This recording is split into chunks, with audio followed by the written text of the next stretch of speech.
Boa noite a todos. Sejam todos bem-vindos. Nosso tema hoje é... Só um momentinho. Reencarnação e a misericórdia divina. Vou esperar o pessoal jogar na tela ali.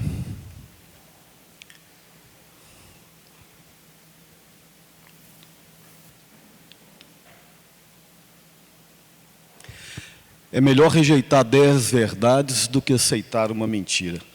Essa frase é do codificador do Espiritismo, Allan Kardec. Quando, do processo da codificação, ele foi defrontado com inúmeras pseudos-verdades. E, naturalmente, ele precisava passar tudo pelo crivo da razão. Imaginem vocês, num cenário de 1857, sem a tecnologia que nós temos hoje, você criando todo esse movimento da espiritualidade, a construção dos primeiros centros espíritas, a Sociedade Espírita de Paris, que foi criada por ele, e todo esse movimento da codificação, de arranjo da comunicação com o mundo espiritual, e todas essas informações que vieram através dos médiuns eram naturalmente checadas e passadas pelo crivo da razão. Então, um dos lemas de Allan Kardec era esse, de rejeitar, é melhor rejeitar 10 verdades do que aceitar uma única mentira. Porque, na verdade, a verdade é algo ainda muito fugaz para a nossa existência, né?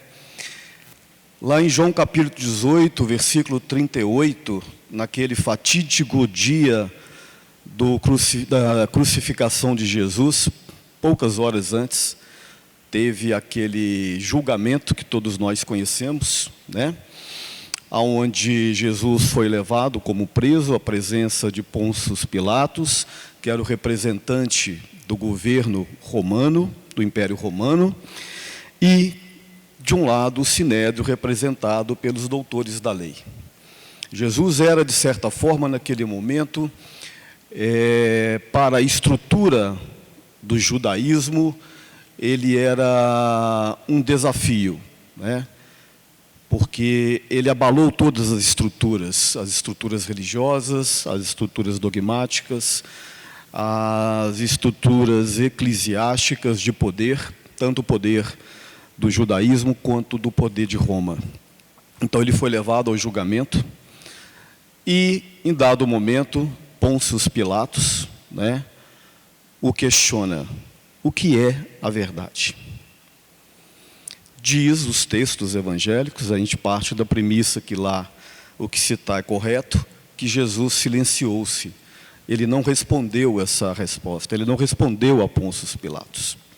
E Pilatos então disse aos judeus: eu não vejo crime algum neste homem. Eu fico tentando imaginar o silêncio de Jesus. Vou ser presunçoso bastante para tentar entender o silêncio de Jesus. Quando Pilatos perguntou: o que é a verdade? E Jesus não respondeu. Fico pensando que talvez Jesus tenha pensado: qual a verdade que você quer saber, Pilatos? A tua verdade ou a minha verdade? Porque que nós podemos entender que a verdade, ela é uma construção evolutiva de cada criatura. A verdade plena, ela existe. Ao contrário do que dizem algumas pessoas, que não existe verdade plena. Todas as verdades são questionáveis. Não é verdade. Existem verdades plenas. Tem coisas que nós não duvidamos, né? Por exemplo, que nós moramos em Divinópolis, no estado de Minas Gerais, num país chamado Brasil, que habitamos um planeta chamado Terra, que tem um satélite chamado Lua, e que esse planeta gira em torno do seu eixo, num movimento de rotação, e gasta 24 horas para fazer esse movimento. Isso é uma verdade inquestionável. E é inquestionável também que a Terra, com seu satélite Lua, gira em torno de uma estrela maior que é o nosso Sol. E esse movimento de translação gasta 365 dias. Mais precisamente, 365 dias, 5 horas 46 minutos e 45 segundos. É por isso que hoje é 28 de fevereiro. Né? Em fevereiro só tem 28 dias, justamente para ajustar o relógio. Isso é uma verdade inquestionável. Mas se remontarmos a 500, 700, 800, 1000 anos atrás, não era uma verdade absoluta. Duvidava-se disso. Tinham várias teorias. A teoria mais comum é a teoria defendida pela Igreja Católica, a chamada filosofia escolástica, que foi feita por Tomás de Aquino, baseado nos ensinamentos de Aristóteles, que estavam errados com relação a isso. Aristóteles, apesar de genial, ele também tinha suas limitações da época, né? E a Terra não era o centro do universo, como diziam. Alguns diziam, inclusive, que a Terra era plana. A verdade inquestionável daquela época era que a Terra era o centro do universo. E aqueles que ousaram desafiar a Igreja, ou foram para a Inquisição, ou então tiveram que abjurar-se. É o caso de Galileu Galilei, de Copérnico e outros.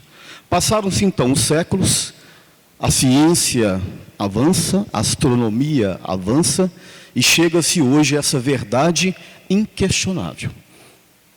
E outras tantas verdades, como por exemplo que a Terra e o seu satélite, o Sol, giram em torno de outro centro gravitacional. Temos também a teoria do Big Bang, que o universo foi criado há aproximadamente 14 bilhões de anos atrás. É uma teoria, não é ainda uma verdade. Talvez seja, talvez não seja. Então, onde que eu quero chegar com essa argumentação? Que a verdade é uma construção do conhecimento. A escada é o conhecimento. O movimento de subir a escada é a evolução. Então, a minha verdade, talvez seja diferente de alguma verdade de vocês. Mas, de modo geral, estamos caminhando juntos em alguns aspectos, apesar das diferenças das individualidades. Então, a verdade ela vai sendo construída, talvez daí que Jesus tenha silenciado, porque Jesus está numa escada evolutiva bem mais alta do que nós, isso é inegável. E quando ele olha para Pilatos e pergunta o que é a verdade, o que ele ia dizer para Pilatos? E Pilatos ainda foi mais longe, tu és rei? E ele disse, se tu dizes que eu sou, eu assim o sou. Ou seja, se a verdade de Pilatos é essa, ele não ia questionar. Então, o tema que nós vamos discutir hoje, reencarnação, ele é, para alguns, uma verdade, para outros, uma incógnita, para outros, uma falácia. E nós vamos debatê-lo, esse tema, naturalmente, sob a perspectiva do Espiritismo. O Espiritismo, a doutrina espírita, ela está fundamentada em alguns princípios básicos. Recentemente nós fizemos uma palestra aqui, alguns de vocês estavam presentes, outros não, falando sobre a doutrina espírita. O que é uma doutrina? Uma doutrina é um cesto de conhecimento, é um arcabouço de ideias. Eu trouxe na ocasião, inclusive, uma cesta com algumas frutas, né? Tinha ali uma maçã, uma pera, uma goiaba, uma banana, para a gente simbolizar didaticamente o que é uma doutrina. E a gente explicou o seguinte, que uma doutrina é um cesto onde elementos que convergem entre si defendem uma ideia principal. Qual que é a ideia principal da doutrina espírita? Defender a realidade espiritual. Então, o cesto, as frutas, os princípios, os postulados que formam a doutrina espírita são ideias convergentes que defendem uma ideia principal, que é a realidade espiritual. E quais são essas ideias? A existência de Deus, a existência do Espírito, a existência da pluralidade dos mundos, ou seja, a possibilidade de vida entre outros mundos, de várias dimensões, dimensões espirituais e dimensões físicas. A comunicabilidade entre esses mundos, que é o quê? A mediunidade. Se existem outras dimensões, existe a possibilidade de se comunicar com o Espírito, que é Filho de Deus, de se comunicarem. seja através dos pensamentos, seja através de outros mecanismos mediúnicos. E, finalmente, a pluralidade das existências, que é naturalmente a reencarnação. Então, esses são os princípios básicos defendidos pela doutrina espírita. A doutrina espírita é uma doutrina eminentemente filosófica. Por quê? Porque o que ela defende são princípios filosóficos. Como que você vai comprovar a existência de Deus sob parâmetros acadêmicos, parâmetros através do método científico? Como que você vai comprovar a existência do Espírito? Como que você vai comprovar a possibilidade de vida em outras dimensões? Como que você vai comprovar a mediunidade? Alguém pode dizer, isso é mentira, isso é falácia, isso é charlatanismo, isso é bruxaria. E, naturalmente, a pluralidade das existências, a reencarnação também é um princípio filosófico. Por isso, a doutrina espírita é uma doutrina filosófica, porque ela debate temas metafísicos, temas abstratos. E para você debater temas abstratos e metafísicos, você tem que pensar.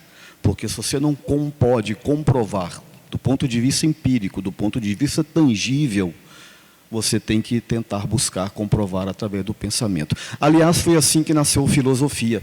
A filosofia nasceu no momento em que o homem era ainda refém do seu pouco conhecimento, da sua pouca experiência, e ele tentava entender os fenômenos naturais e não conseguia entendê-los. Ele olhava para a natureza, para a tempestade que arrasava, para as enchentes que matavam, para a seca, que faltava o alimento, para a infertilidade, para a escassez ou para a abundância. E aí ele falava, poxa, por quê?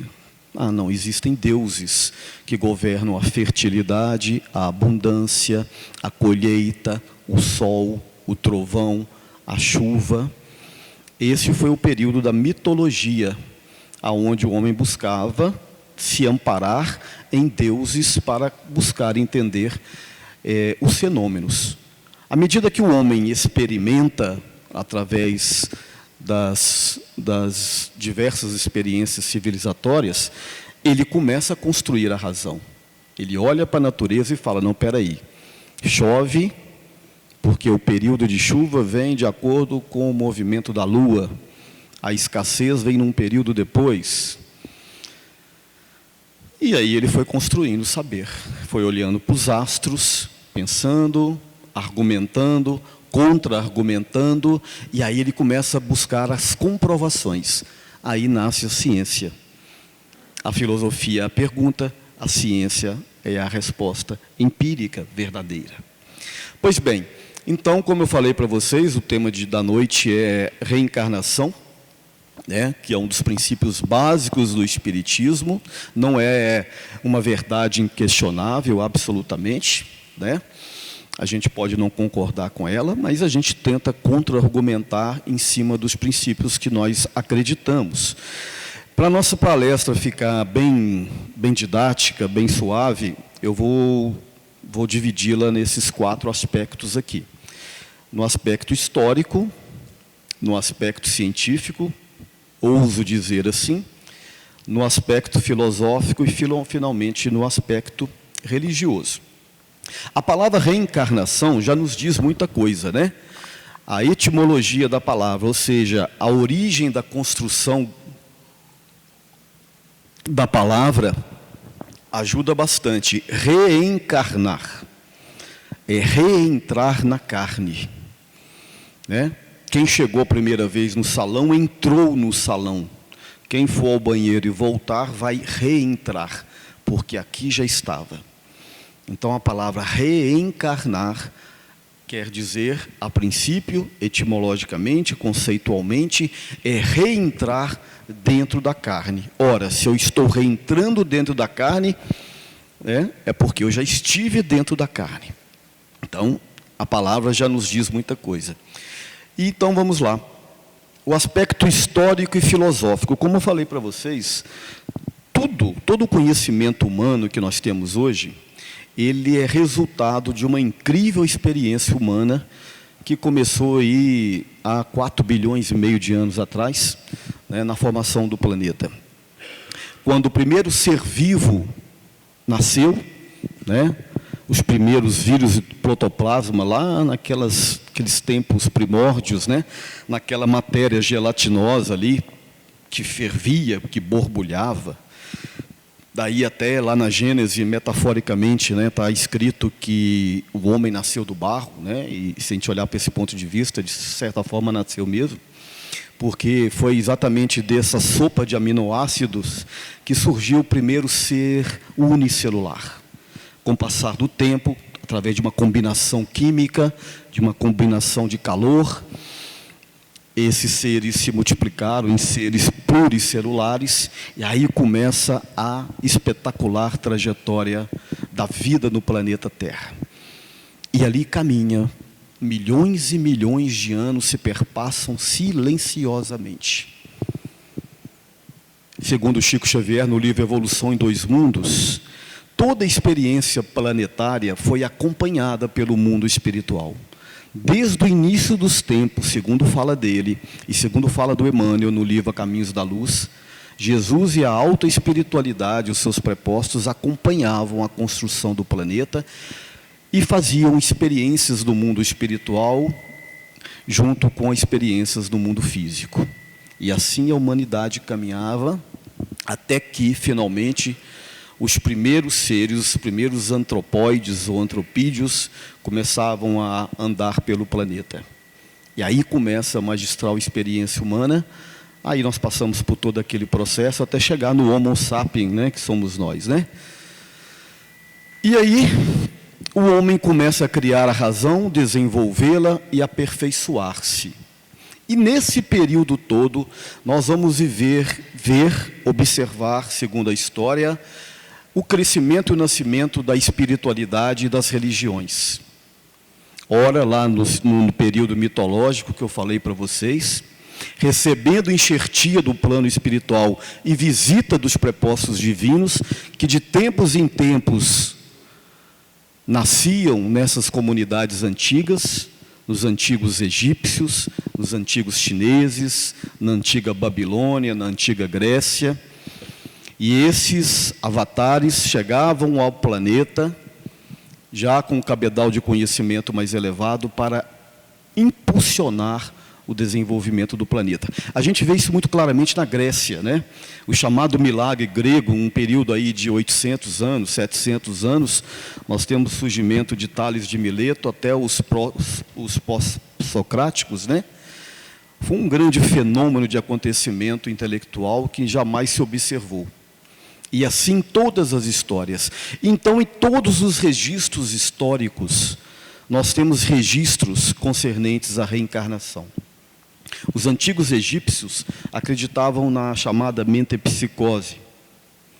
No livro A Caminhos da Luz, o Emmanuel explica mais detalhadamente, é um livro surpreendente. Quando eu li a primeira vez, eu me assustei, depois eu tive que ler mais algumas vezes, e ainda hoje eu estou lendo esse livro agora, essa semana, e ainda me surpreendo com as informações que estão ali. Segundo o Emmanuel, por mais surreal que pareça, a comunidade terrestre recebeu enxertia de espíritos vindo de uma constelação de cocheiros do mundo chamado Capela. Esse mundo passava por um movimento muito parecido que a Terra passa hoje, transformando-se num mundo menos primitivo para um mundo mais evoluído, e esses espíritos rebeldes foram transferidos para o planeta Terra e foram divididos em 4 grandes grupos. Um grupo lá na Índia, que depois virou a comunidade europeia, os chamados índios europeus. Um grupo lá na China, um grupo lá nos judeus e um grupo na Grécia. Essas raças são chamadas de arianos, né? Por isso que a gente traz essa ideia de supremacia, né? que muitas vezes traz conflitos e desconfortos para a humanidade. Mas essa é uma outra história. O fato é que em todas essas religiões, nós vamos ver possibilidades de entendimento da reencarnação. Os hindus e o budismo Acredito, de certa forma, numa reencarnação, mas uma reencarnação meio punitiva, meio mitológica, meio ritualística, porque é uma característica do seu tempo. Nós estamos falando de filosofias e de religiões de 7.000 anos atrás, de 5.000 anos atrás, né? A filosofia egípcias, os grandes sacerdotes, os consagrados e iniciados sacerdotes egípcios, tinham plena consciência da reencarnação. A metempsicose, que é uma possibilidade de um espírito humano reencarnar num animal, é retratado lá no Egito, né, naqueles aeroglifos, como aquela figura meio humana e meio animal, né? Na Grécia, os órficos, era a religião, uma vertente de uma religião, também acreditava-se na reencarnação e na metempsicose.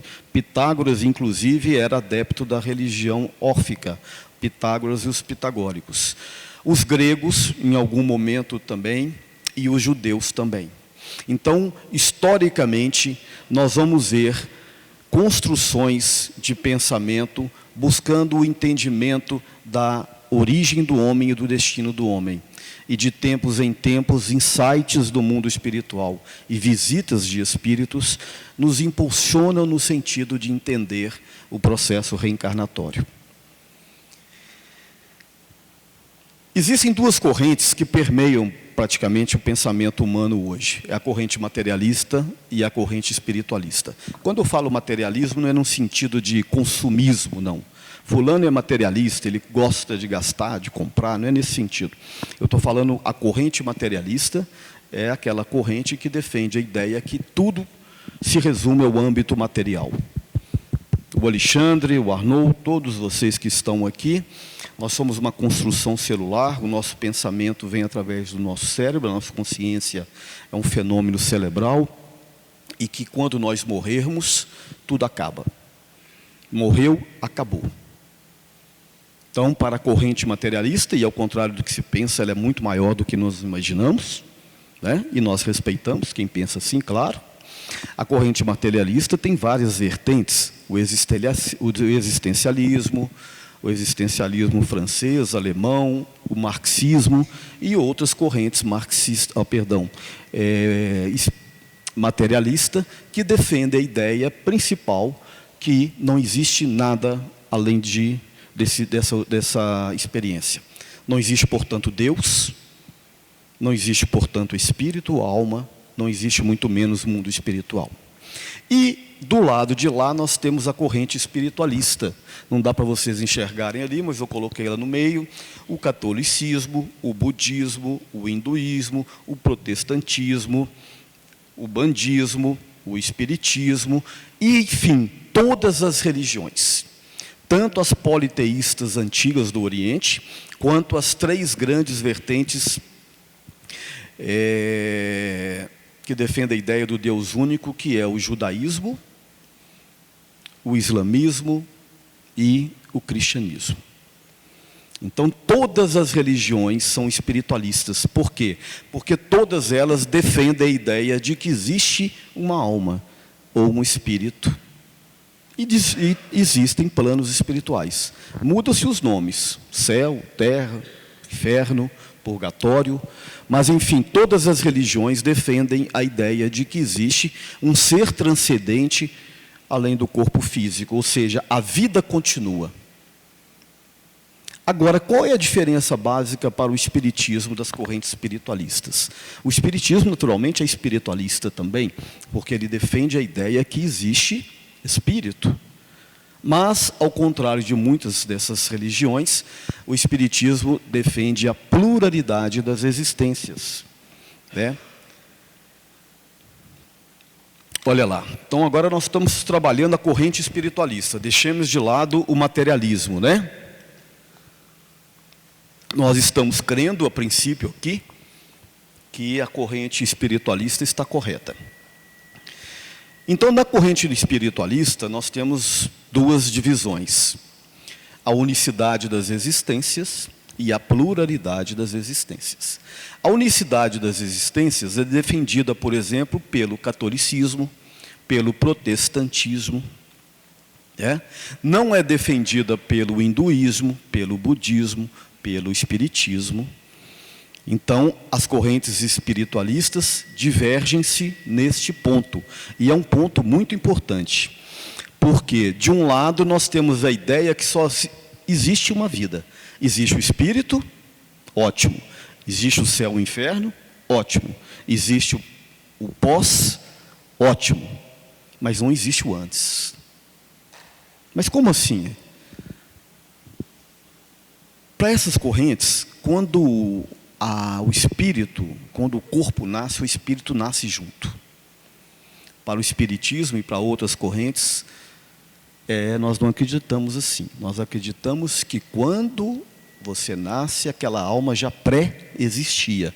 E isso faz uma grande diferença. É exatamente essa diferença que nós estamos conversando sobre ela aqui.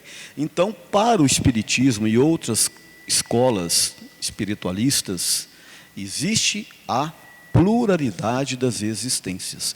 O espírito não é criado quando ele nasce.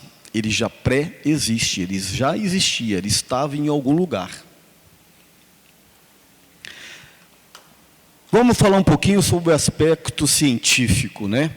Quando a gente fala de ciência, tratando-se de temas abstratos e metafísicos, como eu falei com vocês, é muito complicado, porque a ciência academicista, né, a ciência da acadêmica, do laboratório, ela despreza tudo isso aqui que eu estou falando. Eu não posso provar, não posso pesar, não posso quantificar, não posso mensurar. Então, eu desconheço. Para mim não existe. E é assim mesmo que tem que existir. Né? Agora, quando eu falo do aspecto científico, é dentro da visão espírita, naturalmente.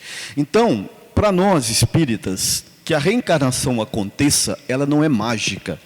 Não é pá, vou reencarnar, pulo para dentro de um corpo. Não, tem todo um processo técnico, científico, absolutamente complexo, né? E nós não compreendemos esse processo se não compreendemos a existência de um chamado corpo espiritual. Se nós não entendermos o conceito do corpo espiritual, é praticamente impossível entender a reencarnação, o mecanismo da reencarnação. A não ser do ponto de vista ritualístico, do ponto de vista religioso, da fé, né, que eu também não ouso a contestar.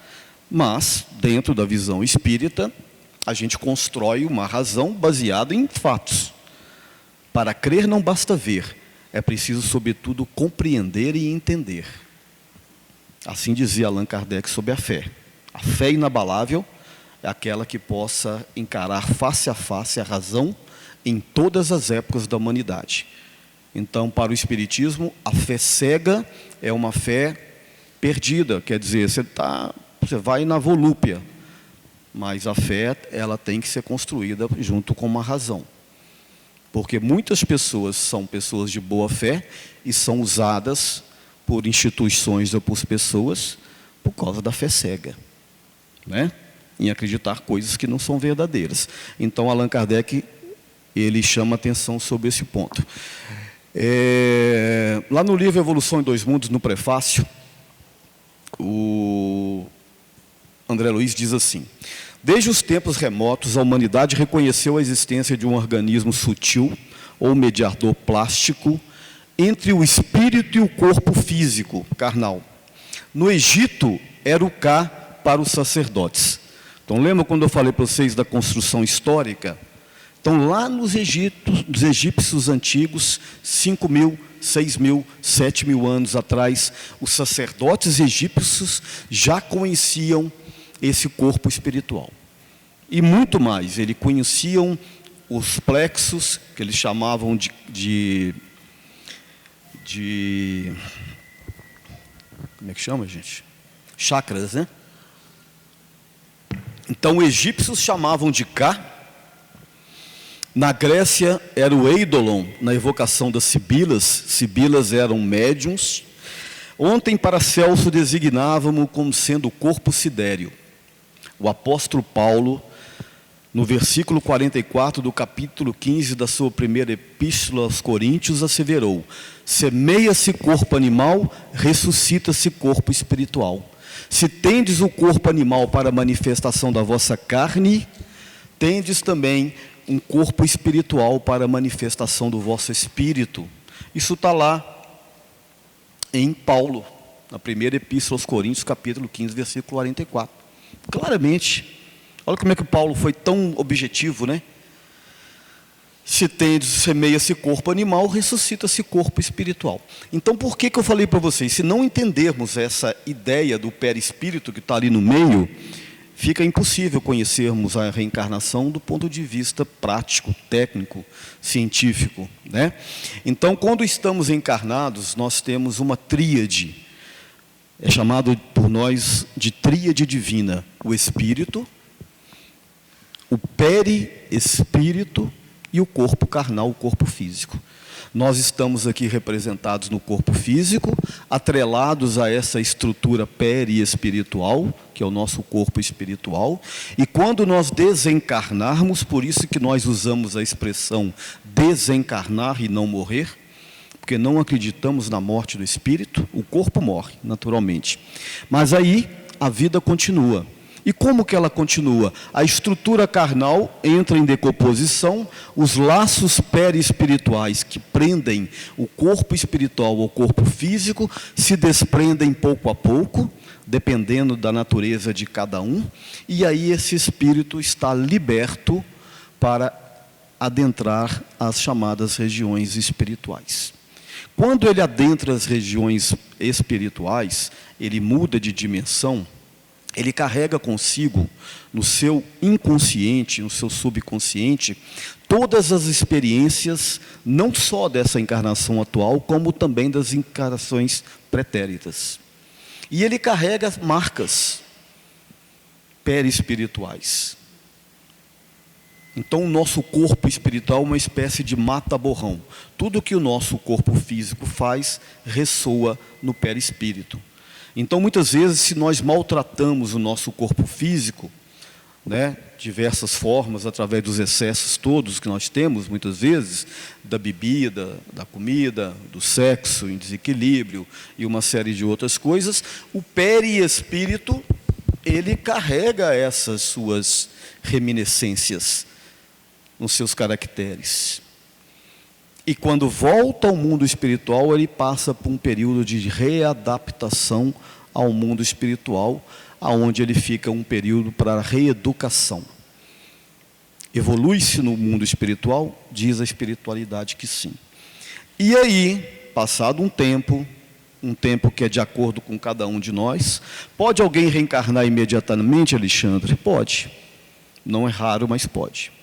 Um espírito demantado, um espírito suicida, um espírito que teve uma morte violenta, tem tanta dificuldade, às vezes, de adaptar ao mundo espiritual, que a espiritualidade, pela misericórdia divina, estabelece uma reencarnação compulsória para que esse espírito passe uma nova experiência, às vezes um choque perispiritual. Há espíritos, segundo a literatura espírita, que desencarnam, por exemplo, em acidentes, né, que fragilizam de tal maneira o seu corpo espiritual, principalmente suicídios, que ele precisa de ter uma reencarnação compulsória para restabelecer a sua estrutura perispiritual. E é muito comum trazer as sequelas das vidas anteriores, sequelas físicas e principalmente sequelas comportamentais. Segundo uma vertente da psicologia, o homem é fruto do meio, né? Nasceu lá com os empiristas na Inglaterra, com John Locke. O homem é um papel em branco, né? Que é a vida que vai formando ali, escrevendo os caracteres. Contrapondo a ideia dos racionalistas franceses, né? Que o homem é um ser pré-existente. E os dois estão certos, né? Quando a gente vem do mundo espiritual, a gente traz todas as nossas lembranças, reminiscências, principalmente no comportamento. Né? Pois bem, então agora que nós já demos uma passadinha aqui sobre o corpo espiritual, eu sei que para muitos de vocês isso não é novidade, mas nós estamos falando em uma palestra pública, né? Então a gente parte do princípio que todo mundo que está aqui, nem todo mundo que está aqui é mestre em espiritismo, né? O objetivo da palestra pública é exatamente expor ao público a teoria, a filosofia espírita que nós cremos. Vamos falar um pouquinho no aspecto religioso, né? Espera aí, eu acho que eu pulei aqui.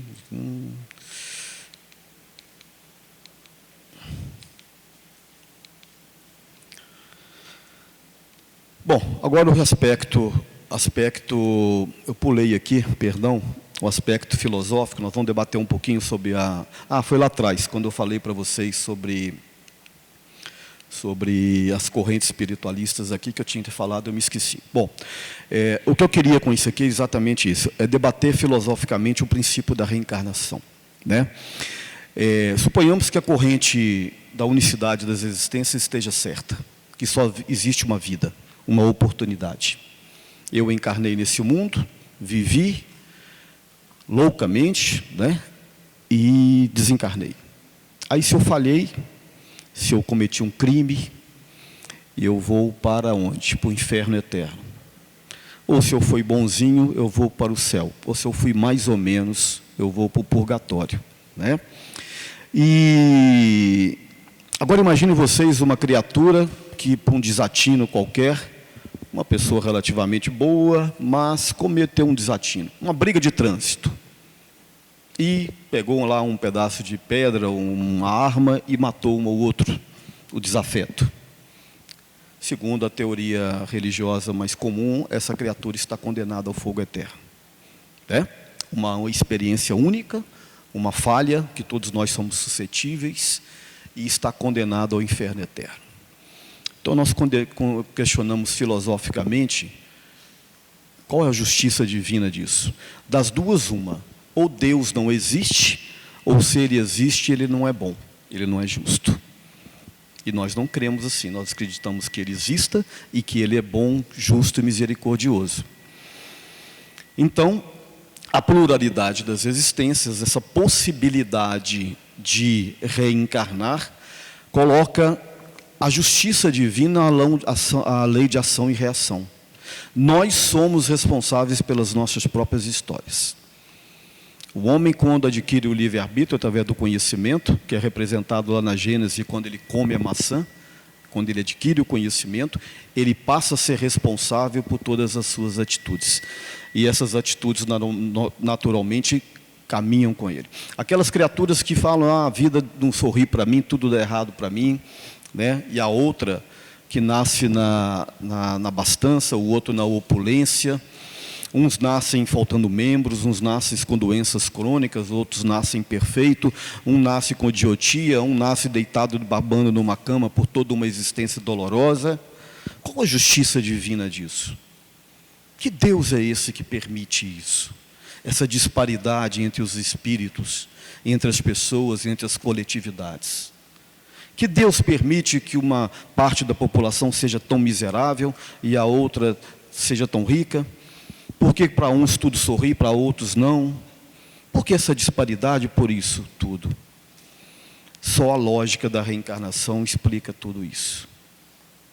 Porque Deus não é injusto e Deus não é muito menos covarde de permitir que os seus filhos sofram injustamente. Então, vamos passar agora um pouquinho para o aspecto religioso, né? As horas já estão voando. Quando eu falo de religião aqui, eu estou me concentrando agora, né, nas religiões que são a nossa cultura. Nós conhecemos muito pouco das ricas religiões politeístas do Oriente, porque nós somos herdeiros da chamada cultura judaico-cristã, né? O judaísmo, ele é a base dessa cultura, e o cristianismo nasce no bojo do judaísmo. Jesus era judeu.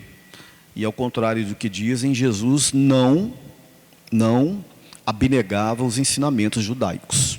Pelo contrário, ele ensinava nas sinagogas. Quando ele foi questionado se ele era um blasfemador, ele disse o seguinte: eu não vim destruir a lei dos profetas antigos. Pelo contrário, eu vim fazer cumpri-la. Ele veio só reorganizar a bagunça que eles fizeram no judaísmo. Então Jesus nasce dentro da cultura judaica, ele não despreza a cultura judaica, dos antigos ensinos judaicos, tanto que ele cita eles. Né? Arnoldo, você troca para mim o microfone, por favor? Então, eu vou trazer aqui os aspectos do Antigo Testamento e um pouquinho do Novo, principalmente. Lá no Antigo Testamento, em Jeremias, nós vamos ver o seguinte: antes que te formasse no ventre, eu te conheci, e antes que saísse da tua madre, eu te santifiquei. As nações te deis por profeta, Jeremias. Alô? Pode deixar, novo. Então, vou repetir para vocês. Antes que te formasse no ventre, eu te conheci. Ora, antes que te formasse no ventre, eu te conheci? Então, o Espírito já existia. Concordam? Então, a ideia que o Espírito é criado no momento da concepção, do nascimento, está contrariada aqui. Então, Jeremias, há mais ou menos 3.000 anos atrás, dizia: antes que te formasse no ventre, eu te conheci, e antes que saísse da barriga da tua madre, eu te santifiquei. As nações te dei por profeta. Isso está lá no Antigo Testamento, e está cheio de passagens assim. Mas vamos pular aqui para o Novo Testamento, que está mais próximo dentro da nossa realidade. Então, Jesus veio dentro do bojo do judaísmo para recolocar as coisas nos seus devidos lugares. E dentro dos ensinos de Jesus nasce naturalmente o cristianismo. O cristianismo nasce, das manifestações simples dos primeiros cristãos. Depois ele é organizado na Roma antiga, com Constantino em 325. E aí nasce oficialmente a Igreja Católica. No século XVIII houve uma divisão, o cisma da igreja, nasce o protestantismo, e depois o protestantismo ele abre em outros galhos, digamos assim, chamados pentecostais, neopentecostais. Então a base de tudo isso é o judaísmo. E aí Jesus, lá em Mateus 17, 10 a 13, Marcos 9, 11 a 13, conta-se assim: os discípulos interrogaram Jesus: por que, pois, os escribas dizem... Nós vamos ter 9 horas, porque falta muita coisa. Eu planejei a palestra para 1 hora. Se eu parar agora 5 minutos, tá? Ou diminuir o tempo, é isso mesmo? Pode ser? Os discípulos interrogaram Jesus: por que, pois, os escribas dizem que é preciso que Elias volte? Olha que interessante, observem isso aqui. Eis que Jesus lhe respondeu: eu vos declaro que é preciso que Elias volte para restabelecer todas as coisas. Mas eu vos declaro também que Elias já veio, e não o conheceram, mas o trataram como lhe quiseram. E é assim que farão sofrer também o Filho do Homem. Quem que é o Filho do Homem? Jesus. Farão sofrer também a mim o Filho do Homem. Jesus já sabia de tudo o que ia acontecer com ele. Então os discípulos compreenderam que era de João Batista que ele vos falava. Olha que interessante. Mateus 17, Marcos 9. Então os discípulos compreenderam que era de João Batista que ele vos falavam. Isso aqui está no capítulo 4 do Evangelho segundo o Espiritismo. Ninguém vem ao reino de Deus se não nascer de novo. É um capítulo especificamente para fazer o link entre o Evangelho e a reencarnação. Então, os discípulos compreenderam que era de João Batista. João Batista foi contemporâneo de Jesus, era primo de Jesus. Então, eles falaram: olha, Elias, dizem os escribas antigos que o Elias tinha que voltar para restabelecer as coisas. E eu vos declaro que Elias já esteve aqui, e vocês não o conheceram, e fizeram com ele aquilo que quiseram. O que eles fizeram com João Batista? Cortaram a cabeça, entregaram de bandeja para Salomé. Não é isso que a gente aprendeu? Então João Batista era a reencarnação de Elias. Então os judeus tinham a ideia clara da reencarnação. Está lá nos textos, não sou eu que estou dizendo. Ah, mas eu não concordo. Ótimo, mas está lá. Se alguém tiver uma outra compreensão desse texto aqui, me ensina. Outra passagem.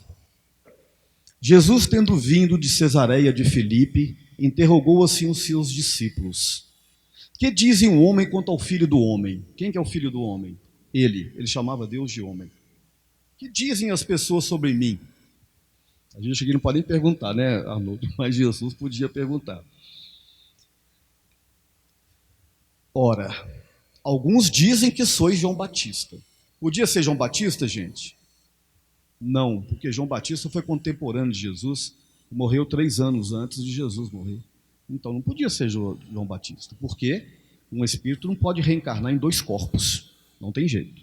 O espírito não coabita 2 corpos, diz Allan Kardec no Livro dos Espíritos, e é fato, a não ser num processo de subjugação. Então, João Batista não era a possibilidade. Outros dizem que é Elias, que eu acabei de dizer a parábola anterior. Elias vivera 800 anos antes de Jesus. Podia ser Elias? Tecnicamente, sim. E outros dizem que tu era Jeremias ou alguns dos outros profetas. Poderia ser? Poderia. Tecnicamente, sim. Aí Jesus observa aquela conversa e fala assim: e vós outros, o que dizem sobre mim? Aí, eis que eles respondem. Tomando a palavra, Simão Pedro disse: vós sois o Cristo, o Filho do Deus vivo. Jesus lhes respondeu: sois abençoado, Simão, filho de Jonas, porque não foi nem a tua carne, nem o teu sangue que te disseram isso, não te revelaram isso, mas o meu Pai que estás nos céus. O que Jesus está dizendo aqui? Que não foi a carne nem o sangue de Simão Pedro, não foi o corpo, foi o espírito, foi a mediunidade de Simão Pedro que respondeu a Jesus: tu és o Cristo, o Filho do Deus vivo. Ou seja, Jesus não reencarnou, ele encarnou uma única vez no planeta, segundo a ideia do Emmanuel, corroborada com André Luiz também no livro Evolução em 2 Mundos. Então, quando Simão Pedro responde, ele diz: vós sois o Cristo, vós nem sois nenhum desses antigos profetas. Mas o que eu quero dizer aqui é que a ideia da reencarnação fazia parte da cultura judaica, que é a base do cristianismo. E Jesus não contestou isso hora nenhuma. Ele poderia ter falado: não, isso não existe. Essa possibilidade de Elias voltar, de Jeremias voltar, de alguns profetas voltarem, não existe. Não existe reencarnação. Ele não falou nada disso. Ele não contestou isso. E para fechar mais uma parábola, essa é um pouco mais longa, eu vou acelerar. Ora, havia um homem dos fariseus chamado Nicodemos que foi encontrar com Jesus e lhe disse: mestre, sabemos que vieste da parte de Deus para nos instruir como um doutor, porque ninguém poderia fazer os milagres que fazeis se Deus não estivesse convosco. Jesus então lhe disse: ninguém pode ver o reino de Deus se não nascer de novo. Nicodemos disse: mas como pode um homem já velho reentrar no ventre da sua mãe para nascer uma segunda vez? Em verdade vos digo: o que é nascido da carne é carne, o que é nascido do espírito é espírito. É preciso que nasças de novo. Então Jesus está dizendo que o que é nascido da carne é carne. O nosso corpo físico, biológico, é fruto do quê? Da relação carnal dos nossos pais, através de uma troca de cromossomos. Quando o espermatozoide penetra no óvulo, forma o zigoto e ali começa o processo biológico da reencarnação. Carne, carne. Filho do espírito é espírito. Então o espírito não é filho da mãe nem do pai, é filho de quem? Dele mesmo. O que é nascido da carne é carne. O que é nascido do espírito é espírito. E continua: pois o espírito sabe onde sopra, mas não sabe de onde vem e nem para onde vai. Ou seja, quando a gente está do lado de lá, eles avisam para a gente: ó, você vai reencarnar lá em Divinópolis. Mas estando aqui, a gente não sabe de onde veio. E também não tem certeza para onde a gente vai. Depende daquilo que a gente vai fazer por aqui. Então essa é a interpretação espírita, segundo algumas passagens, está em João capítulo 3, versículo 12. Bom, e para encerrar, não vai dar tempo. Alguém pode falar assim, Alexandre, mas se Jesus falou sobre a reencarnação, sobre os judeus tinham a crença da reencarnação tão claramente, por que que as religiões tradicionais, elas desacreditam na reencarnação? Porque houve uma deturpação do evangelho. E quando eu falo isso aqui, gente, não é no sentido de crítica, no sentido pejorativo. Estou falando aqui que a gente está fazendo um debate filosófico, né? E nada disso é proibido, desde que não haja desrespeito. Houve uma deturpação original do evangelho. Por quê? Interesses. E também pela pouca natureza, pouca evolução psicológica das pessoas. Entender a reencarnação para muitos não é muito fácil. É preciso entender que a vida se resume a uma única existência. No ano de 325 foi quando nasceu a igreja, né, do ponto de vista organizacional, do ponto de vista hierárquico, sacerdotal, né? E tinha que ser assim, porque a coisa estava bagunçada, cada um falava de um jeito, cada um defendia uma ideia, né? Então precisava se organizar. Em 325, em Nicéia, Constantino, né, que foi o pai da igreja ali, ele cessou a perseguição aos cristãos e tentou organizar, instituiu-se então em Nicéia o debate da divindade do Cristo. Jesus seria o próprio Deus encarnado. Instituiu-se em 325 que Jesus era o próprio Deus. Por quê? Para os romanos, para os gregos, aquele povo belicoso, aquele povo materialista, ignorante, você falar que Jesus era filho de Deus, sendo que eles tinham os deuses deles, eles tinham Netuno, eles tinham os deuses. O que eu vou ficar fazendo com o filho de Deus? Eu quero começar com o chefe. Então instituiu-se em Nicéia 325 a chamada divindade de Jesus, que Jesus seria o próprio Deus encarnado. Aí começou as confusões. Sendo que nos textos evangélicos está muito claro, Jesus e Deus são pessoas distintas. E ele diz isso, eu vim de meu Pai, eu pedirei ao meu Pai, eu voltarei a meu Pai. Pai, perdoa-os, eles não sabem o que fazem. Então Jesus sempre distinguiu como filho de Deus e não o próprio Deus encarnado. 200 anos depois, no concílio ecumênico de Constantinopla, em 553, aí foi pior. O Papa Virgílio, dentre alguns temas debatidos nesse concílio, imagine vocês, vir bispos e padres, né, lá de Roma, lá de Portugal, lá da Espanha, lá dos fins do mundo, para reunir em Constantinopla. Tudo era muito difícil, né? E foram abordados vários temas, entre eles a ideia da pré-existência da alma. A ideia da reencarnação fazia parte dos princípios religiosos, porque era da cultura judaica. E o cristianismo é baseado em cima do judaísmo, cultura judaico-cristã. Só que aí as coisas começaram a complicar. Bom, peraí, mas se tem a reencarnação, como é que eu vou vender as indulgências? Como é que eu vou prometer o paraíso? Como é que eu vou vender o lote no céu? Aí complica. A confusão entre o poder humano, o poder terreno e o poder espiritual era muito grande. Instituíram os padres, os papas, com todo respeito, como a manifestação de Deus na Terra. E está muito longe disso, nós sabemos, assim como aí também nós estamos, né? E aí começou as confusões, e no meio desse debate, segundo alguns historiadores, foi decidido, através da influência do imperador Justiniano e da imperatriz Teodora, a tal ideia da pré-existência da alma.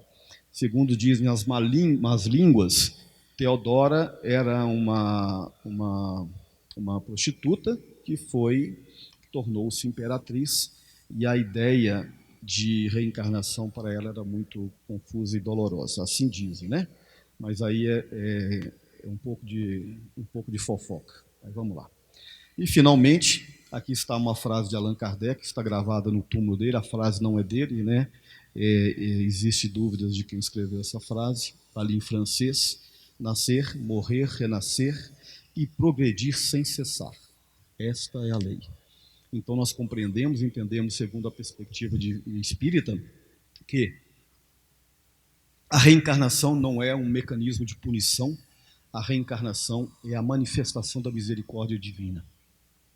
É através dela que nós vamos depurar as nossas relações pessoais, as nossas relações familiares, as oportunidades que nós temos de resgatar o passado e construir um futuro no presente atual, pertence a todos nós. Então, é por isso que nós acreditamos que a reencarnação é uma bênção, é a síntese da manifestação de Deus em nós. E para encerrar, eu toda hora falo isso, né? Eu vou deixar com vocês aqui um poema que é do Rubens Romanelli, né? Um professor espírita já desencarnado, chama-se Evolução. Está no livro dele chamado O Primado do Espírito. Eu quero que vocês prestem bastante atenção, que é um poema que reduz, que, melhor dizendo, que sintetiza o que nós falamos aqui de uma forma poética. De muito longe venho em surtos milenários. Vivi na luz dos sóis, vaguei por mil esferas, e preso ao turbilhão dos motos planetários, fui lodo e fui cristal no alvor das priscas eras. Mil formas animei nos reinos multifários, fui planta no verdor de verdes primaveras. E depois que mim nasceu o facho da razão, fui o íncola feroz das tribos primitivas. E por muito tempo vivi em vidas sucessivas. Depois que mim brilhou o facho da razão, fui íncola feroz das tribos primitivas e depois vivi por vidas sucessivas. E dentro da espiral da eterna evolução, um dia alcançarei em planos bem diversos a glória de ser luz, na luz dos universos. Muito obrigado pela atenção e pelo carinho de vocês. Boa noite.